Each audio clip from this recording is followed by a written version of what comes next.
Welcome back to Real Estate, episode 3 today. If you could do me a favor, if you haven't already liked and subscribed, please do so on YouTube.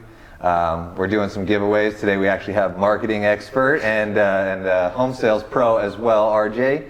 And we'll be giving away one of his courses, RJ Realtor Company. Is that right? Yeah, that's it.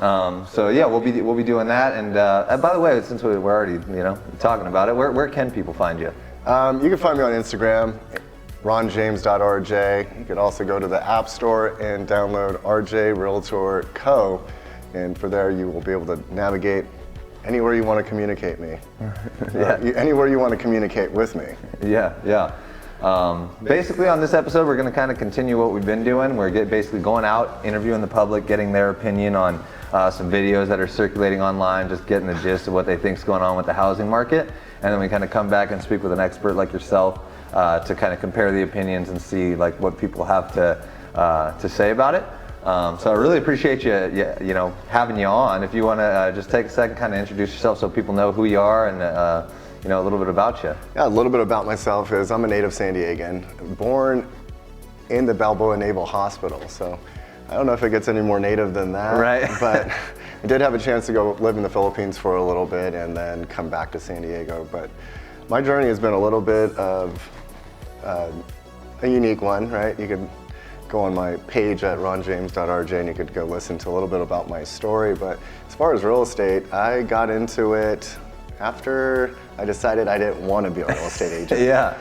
My dad owns a real estate firm and he's a developer here in San Diego, but I realized that I didn't want to be a realtor just because of the culture or just the lack of, I don't know, the whole, I didn't want to be one, right? Yeah. So what made me decide to do it was I was able to cross over a lot of my skill set, right? And the real estate industry finally started to evolve into video, and that was my background.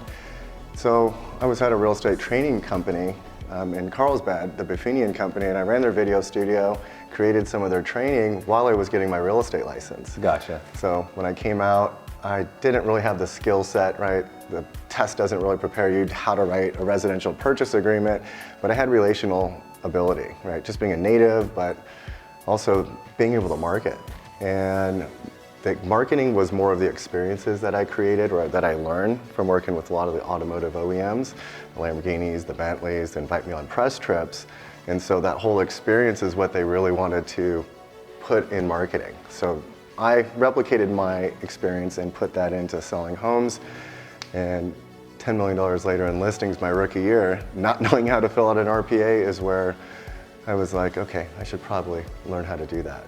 Yeah, and so I mean that's like kind of something I wanted to touch on, right? Because that's super impressive to have $10 million in listings your first year.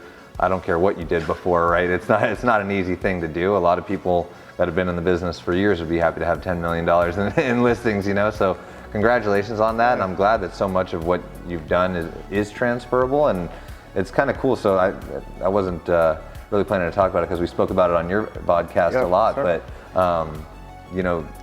since we're kind of on the topic already of like leveling up the industry and stuff, when you saw obviously these skills that you had that transferred well into this, now you're kind of parlaying that and sharing those skills with other people that are in the industry to improve on their skills currently, right? Right. I mean, being able to take a lot of my experiences and put it into marketing. I get a lot of direct messages or private messages of how do you do your social media?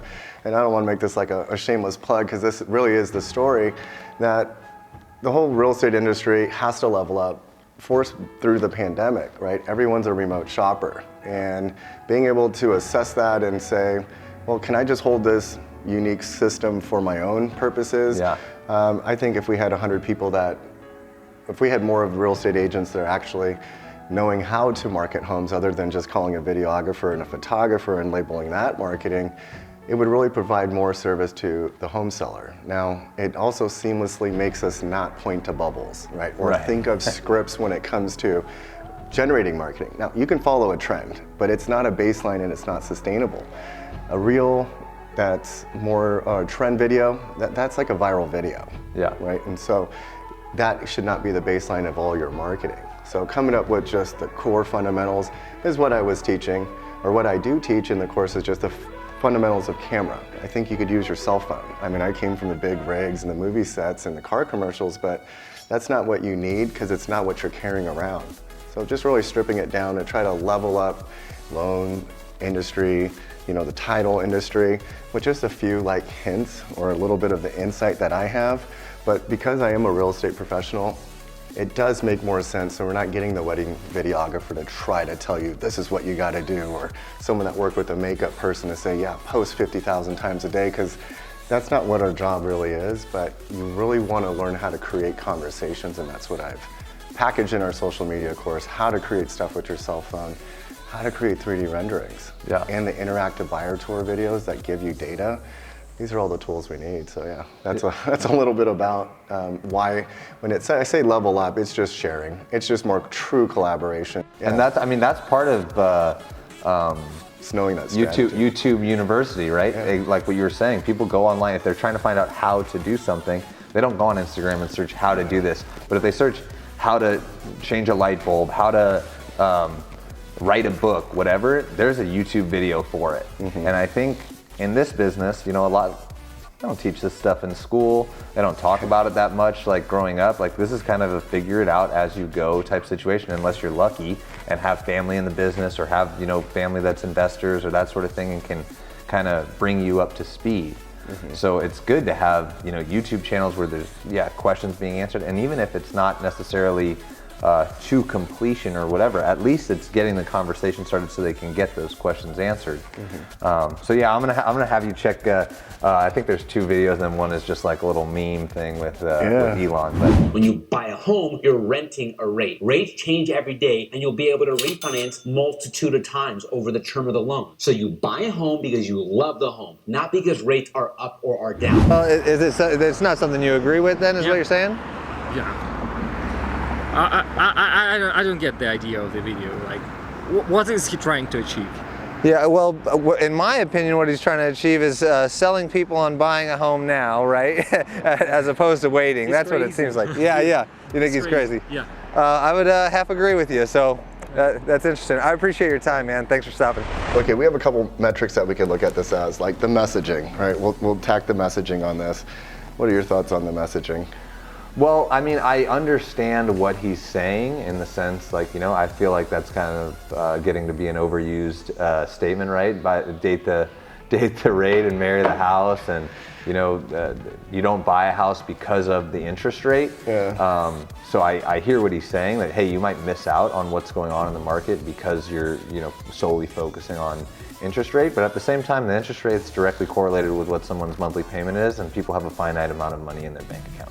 Right. So to say, hey, who cares about the rate? Well, the rate just went up 2%, and that means my mortgage is now $1,000 higher. So it does matter. Right. And like, you know, just as a consumer, if I'm watching it, you know what I mean? Yeah. It sounds good. Hey, forget it. Just buy the house. I don't really know this individual. Good on him for trying to go out there. But to your point there, I think the messaging, right? When we look at the messaging and what we're putting out there, a lot of our communication is B2B.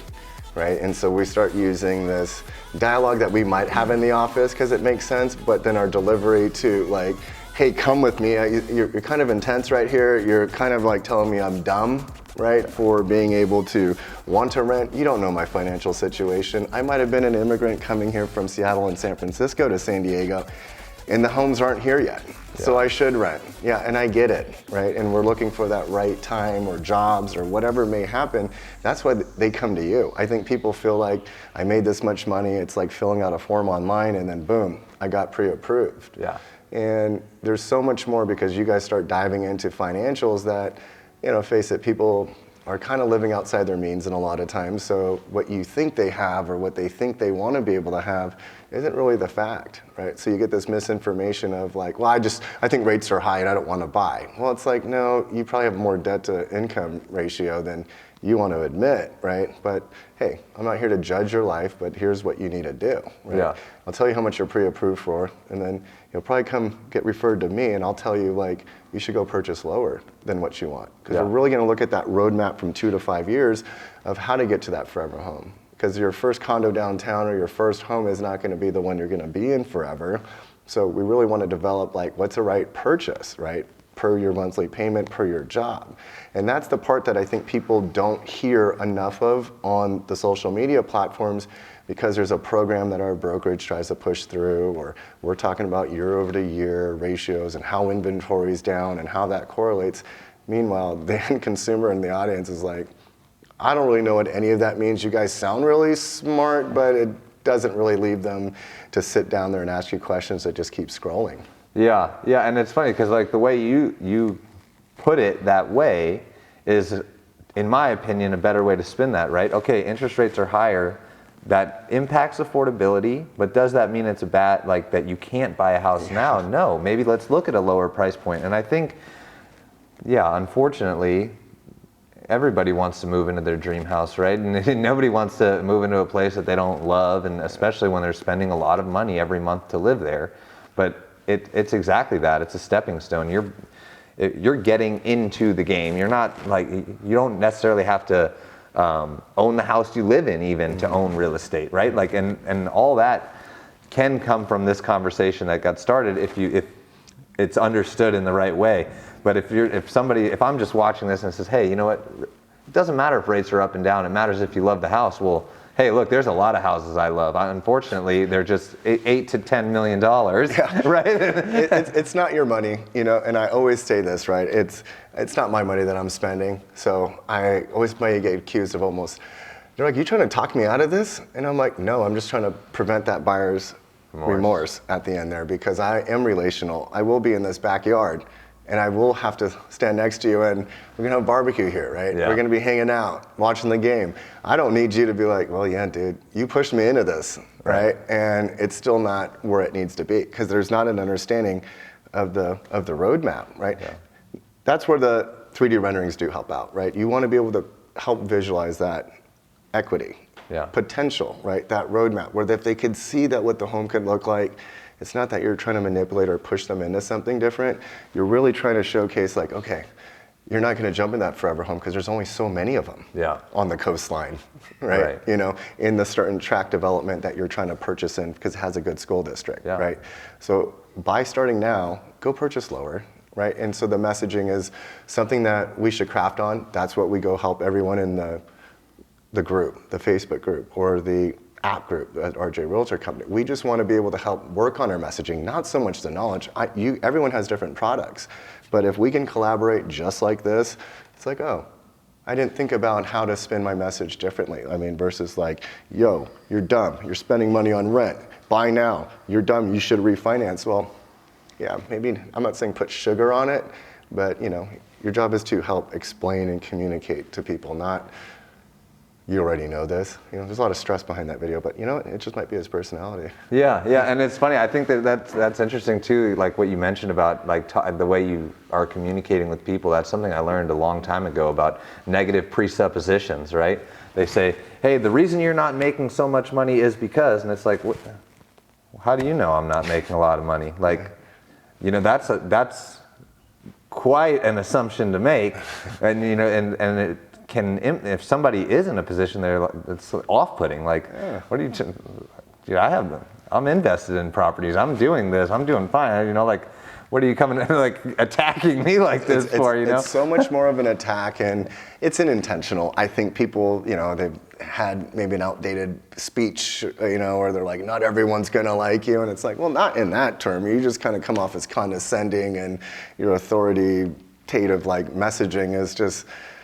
You just had me shut off, and it's not because I'm a millennial. It just come off as a dick, right? You know, you might have something good to say, and again, it works for some people. And I think when people always ask me, I go, "There's no right way. There's no wrong way. It's whatever way works good for you." But you got to understand your brand structure because you can stick to it. Now you could go look at a skater, right, or like an NFL pro football player, right? Someone might be in a suit, someone may not be in a suit, right?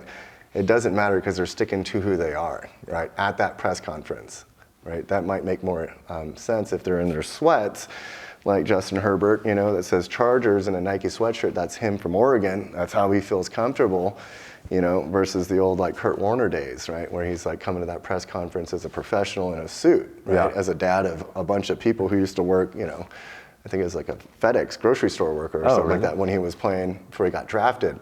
So it's all to your brain and you stick to it. I mean, the game of football is what they both play, right, in different eras, but it's still fundamentally the same. Yeah, yeah. We'll check out one more video and then we'll let you kind of get back to your day here. Demand and supply.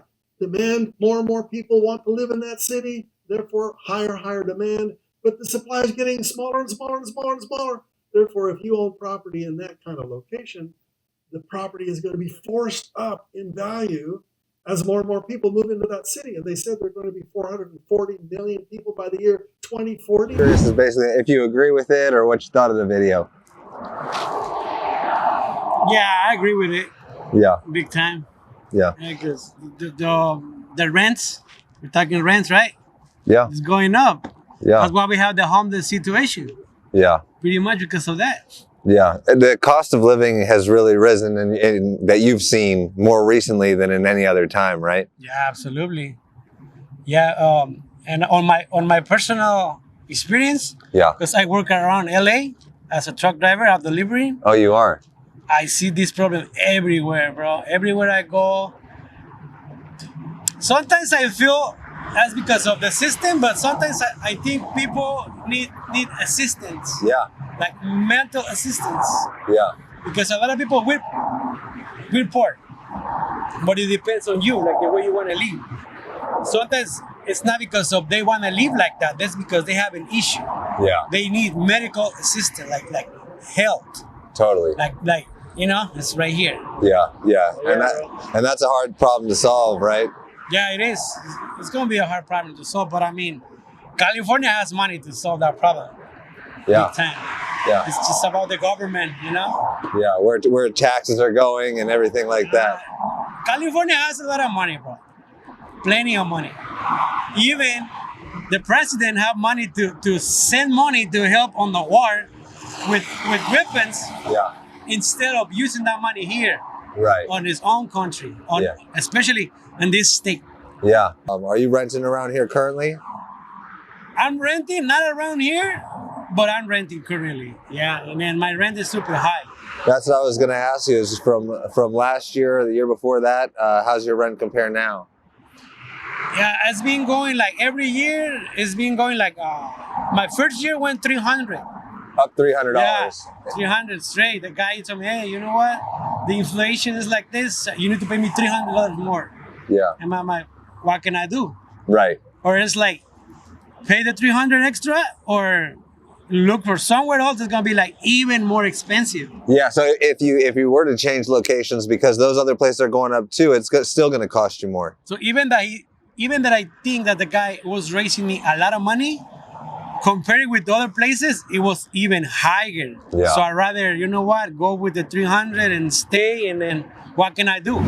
Yeah, I mean, we'll use the same metrics of criteria here, and we'll go with the messaging. I hear what he's saying, right? We're always going to be in a housing crisis, depending on where you're going to be at. Any desirable place, we'll use San Diego, it has always had. My dad's always told me as a developer that we're always in a housing crisis. There's more people migrating to San Diego, where the infrastructure might not be able to support that. So. Yeah. We also have a topography of a bunch of mesas and rims and canyons that are protected.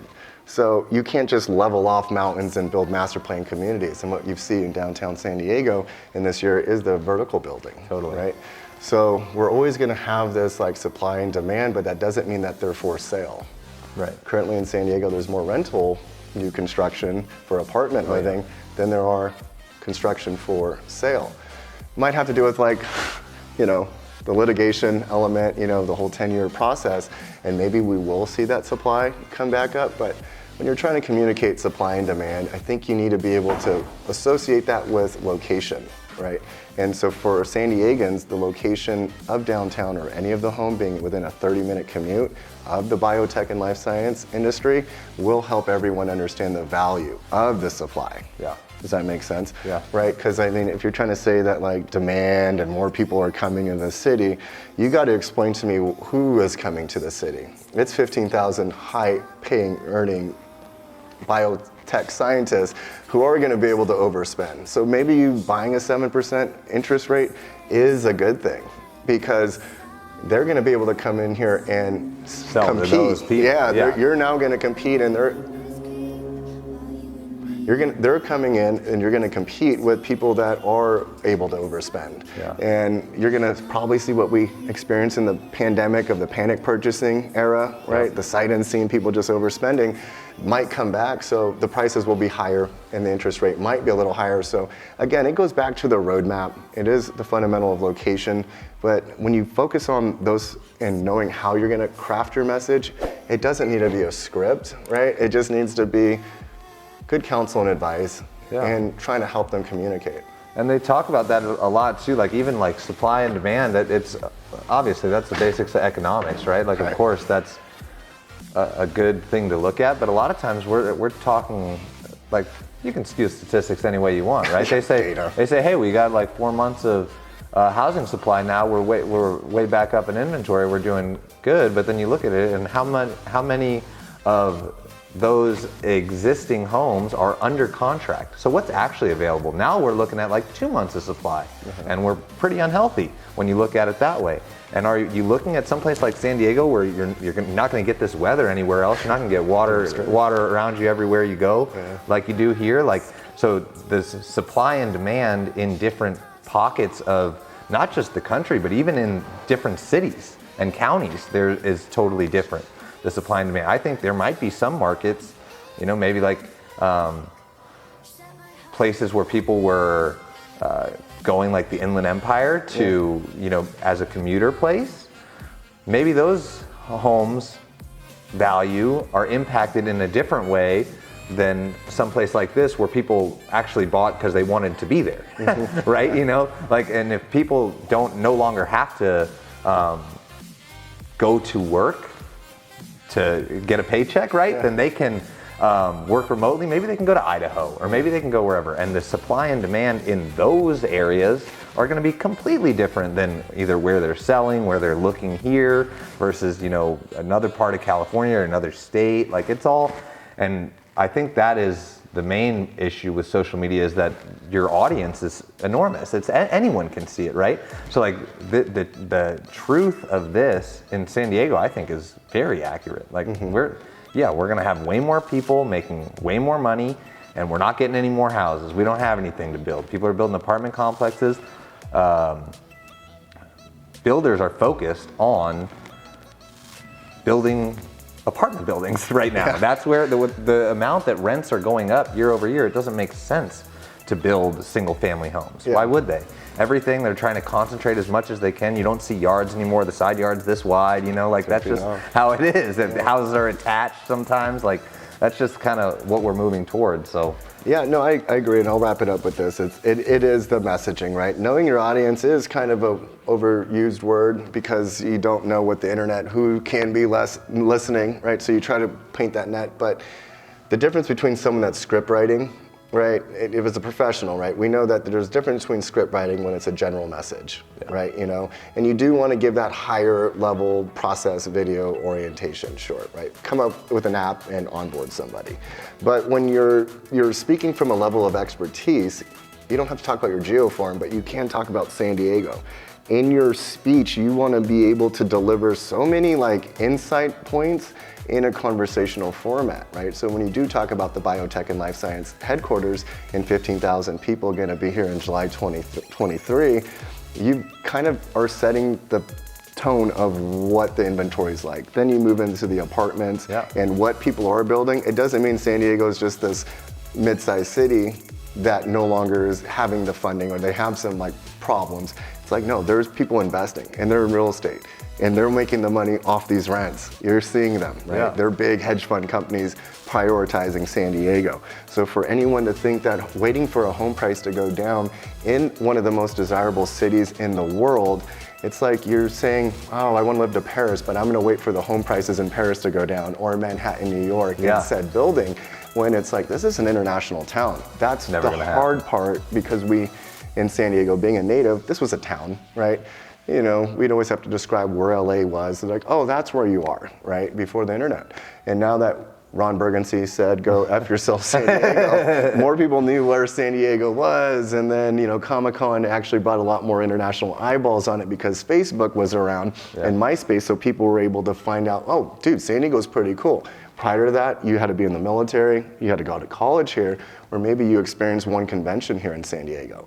So the context of where you point the storytelling on where the city is and how that relates to inventory, well, that's how you're able to craft a message. So you could take someone's like this and it's good, right? But the doom and gloom, I hate that word because that's clickbait. That's the formula for clickbait.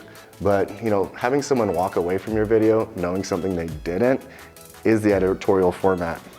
And you're gonna give away one of these programs so everyone. Yeah, I was gonna say, man. So that's the thing, right? Like I wish we had more time to talk about it. Well, luckily we did have the time to get on your vodcast. We'll throw a link in for that as well, so people can check it out and find out more about what you're doing with that course. Because I'm excited to give it out. I think it's really gonna benefit somebody a lot, especially if we do the full course where you've got the social media, the 3D renderings, and all this sort of stuff. So would love to, Everyone will be done with all the courses in about 60 minutes. There you go. So let's get back to doing what we actually do. Yeah. We don't need to sit there and online educate ourselves to death. It's all about collaboration because this stuff, the trends will change, but the fundamentals will be there, and you just got to know how to use it.